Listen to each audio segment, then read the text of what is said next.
necessarily have to match the source or reference perfectly. That being said, yes. Okay, sorry. I just went on a long, like, philosophical spiel. But yes, I do have advice on how to get better at judging and mixing accurate colors. So one is to pre-mix the sets of colors on your palette. Lay down colors next to each other on your palette first before you apply them on your painting.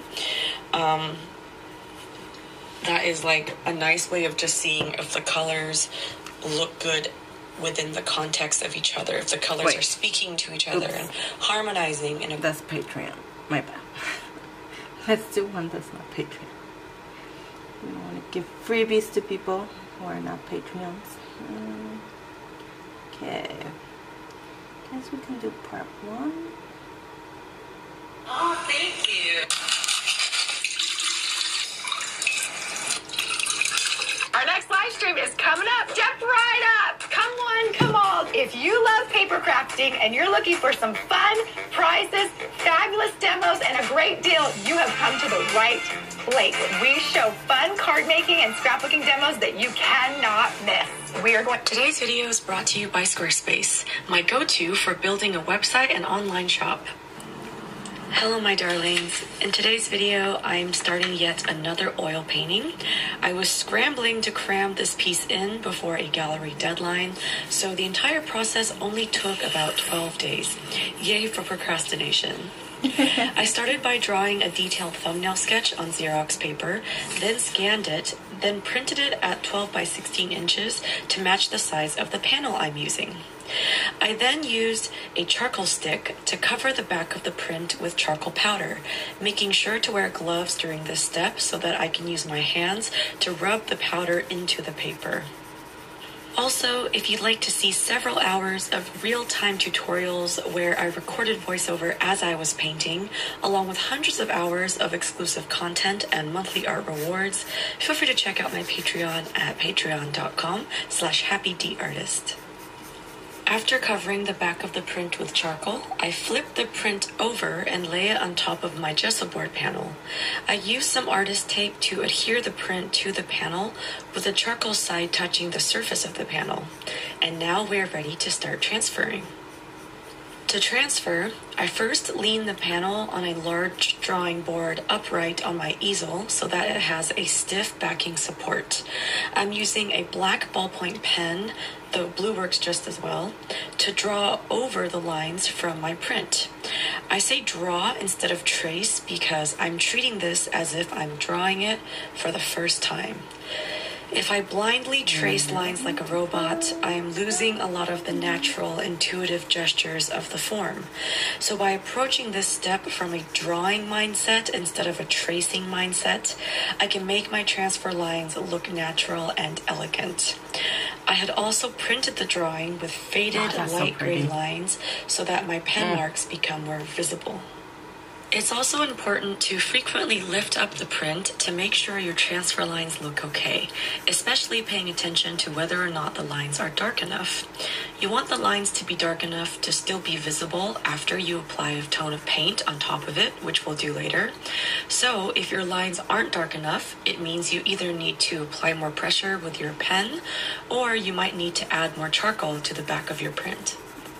Since this piece has such a minimal concept, the accuracy of the size and placing of the figure was crucial to making the entire composition feel balanced. So I felt like transferring from the drawing directly would be faster and more precise than trying to sketch with paint. It also saves me time because it's way easier for me to make the composition look good on a smaller drawing and then transfer that drawing versus having to trial and error my way through many attempts to finesse the measurements with paint on a larger panel. For the sake of accuracy and efficiency, I thought a drawing transfer was the best course of action for this piece, especially given how quickly the deadline was approaching due to my procrastination. After transferring and cleaning up any extra charcoal smudges with an eraser, it's time to spray the piece with fixative. I'm using the Winsor & Newton Professional Artist Fixative. It is my go-to for many years, and I always make sure to do this step outside because while the fixative is relatively odorless, it should still not be used indoors. Back in the day when I lived in an apartment in the city that didn't have a balcony, I would just do this step in the bathroom with the vent turned on. Then I would close the bathroom door while the vent was still on and wait a few hours until the fixative dried and all the fumes were sucked away by the vent. It typically takes less than an hour for the fixative to dry, but I wait about 2 hours just to be safe. Once it's dry, you'll be able to smudge the charcoal transfer lines with your fingers and nothing will come off. This means we are ready to tone the panel.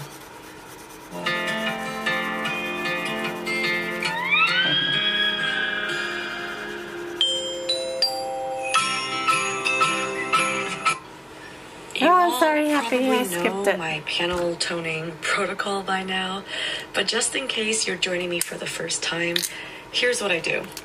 I first wipe down the panel with a Gamsol-soaked paper towel. Then I quickly deposit some Bohemian Green Earth Oil paint onto the wet panel straight out of the tube. I immediately use the same Gamsol-soaked paper towel to wipe/smudge the paint around the panel, ensuring a nice even tone.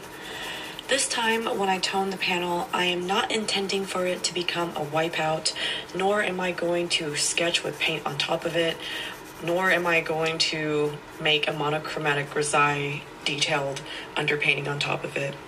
This will simply be a tone that serves to help me start my painting with a mid-value base rather than having to look at the stark, bright white of the panel. Now, it may seem like I'm doing this because I'm just so rebellious and adventurous, but in reality, I just simply didn't have time to do a monochromatic grisaille or a wipeout. I needed to start rendering right away because for the millionth time, I have repeated this in this video, I had a looming deadline and I had procrastinated, so I simply had to start rendering as soon as I could. I waited another few hours for the tone to dry, and then it was finally time to lay down some color. And now that brings us to the end of part 1 of this 2-part series. In part 2, coming up shortly, I'll be going over the more visually engaging step of the painting process, which is rendering in color. Thank you all for watching and for your support as always, and I'll see you guys again in part 2.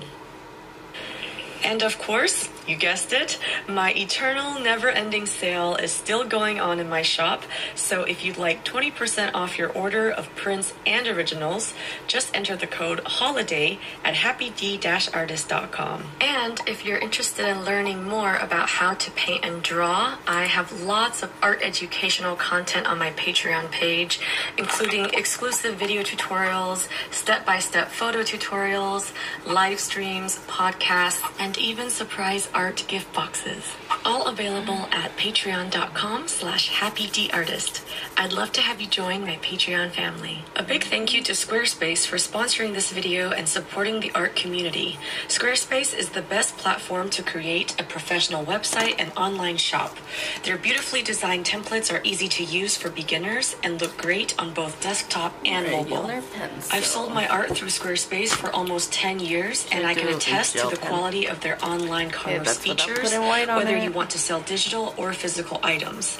They also provide useful analytics that help you make the most of your online business. Head to squarespace.com for a free trial, and when you're ready to launch, go to squarespace.com/happydartist to save 10% off your first purchase of a website or domain. Also, if you want to check out more artworks, works in progress, and just random daily artist adventures, feel free to check out my Instagram, and you can follow me at the handle at happydartist.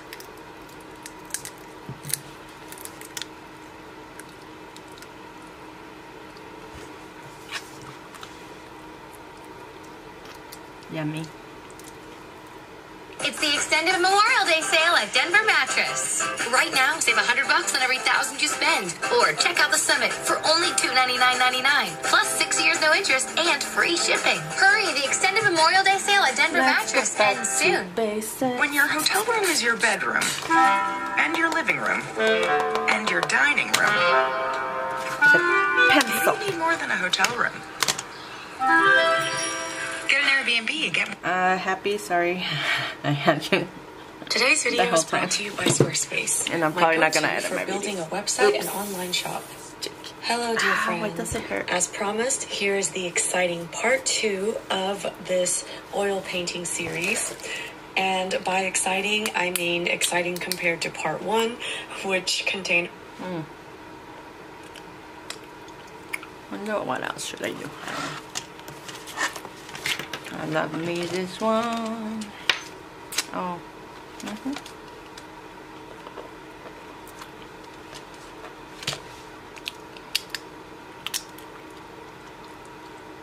Well, I think I'm getting a bit better doing ice. That's the only thing I keep doing. I.